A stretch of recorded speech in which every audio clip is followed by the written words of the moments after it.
begin today talking about Gerald Ford, president who replaced Richard Nixon under the 25th Amendment.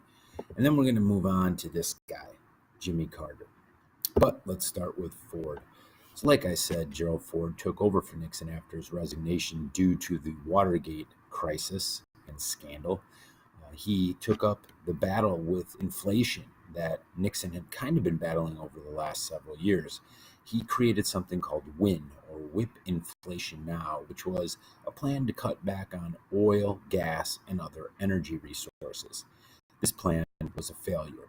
One thing you need to know is that the Cold War impacted us domestically because around the world, the United States was now competing very strongly with the Soviet Union for cheap oil prices. And this became a significant issue with something called OPEC, which was located in the Middle East. And this was basically a term to describe the major suppliers or owners of oil fields throughout the Middle East who basically could dictate the price that definitely could impact our buying power of oil. And typically the price fluctuated because of influence from Soviet leaders versus American leaders. Ford struggled with this. Nixon struggled with it initially, but because of his other issues, Ford took on the fight.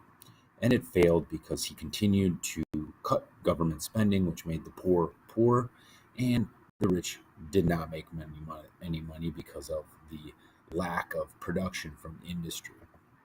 Now, as a result of this, in 1976, Ford lost the Republican presidency and it went to a Democrat. This was the first time since Lyndon Johnson resigned from office, and the Democrats won with the South because Jimmy Carter was a Southern candidate from Georgia. This hadn't happened since before the Kennedy years, and it was pretty significant. Jimmy Carter basically became somebody who took on the energy crisis as well, and he created something called the National Energy Act.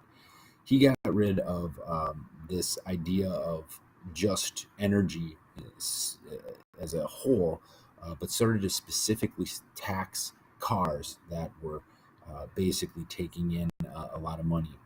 He also tried to change price controlling in oil and natural gas. In a lot of ways, starting to move towards different types of energy because he realized how much oil was becoming a significant impact on our economy. But this did not decrease our dependence on foreign oil.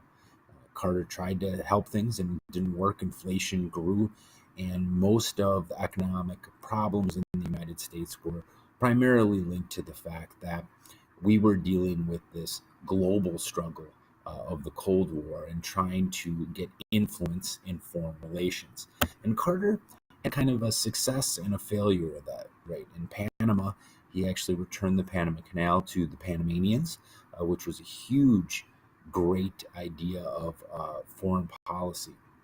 He also signed the Camp David Accords, which basically made peace between Egypt and Israel. Egypt had a long history of having influence with the Soviets and the communists. Israel was a huge backer of the Allied or Western forces. Now, a lot of this really didn't do anything specifically to a legacy on him. They were good notes of success.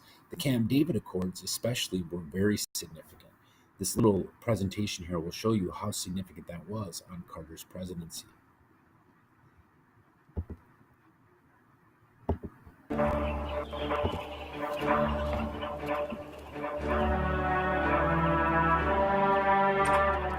The Camp David Accords were hailed as a monumental triumph of diplomacy. With his brilliant success and inspired leadership, Carter has taken the first big step toward realizing the promise of his presidency, was the verdict of the press. These negotiations provide that Israel may live in peace within secure and recognized borders. And this great aspiration of Israel has been certified without constraint with the greatest degree of enthusiasm by President Sadat, the leader of one of the greatest nations on earth.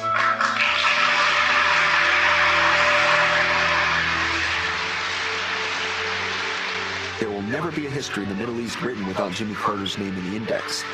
100 years from now, 200 years from now, people will be talking about the Camp David process that began in those Maryland mountains.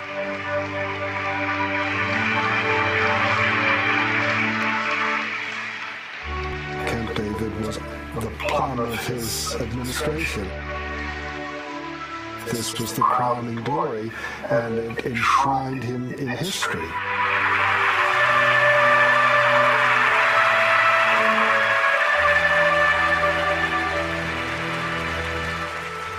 To these two friends of mine, the words of Jesus. Blessed are the peacemakers, for they shall be the children of God.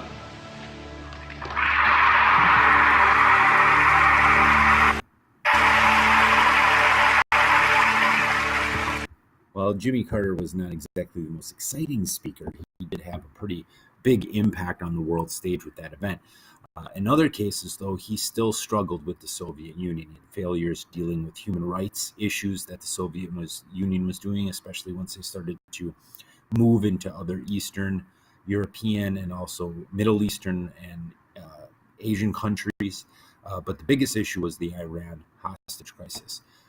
This was a situation where Iran was basically changing because of the fighting that was kind of happening over their oil between the United States and the Soviet Union, and they went into a much more fundamentalist and extreme state.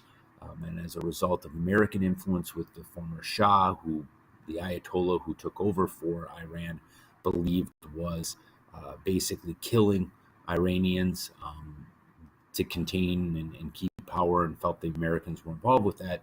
A group that followed the Ayatollah Khomeini took the embassy of the United States hostage, and there were hostages kept for over 2 years. And Jimmy Carter was definitely impacted by that. In fact, it is considered one of the major factors that led to the end of his presidency and the rise of Ronald Reagan. We're going to do a little simulation in this class focused on that assignment, and we can discuss that in the future. But you could also view this film.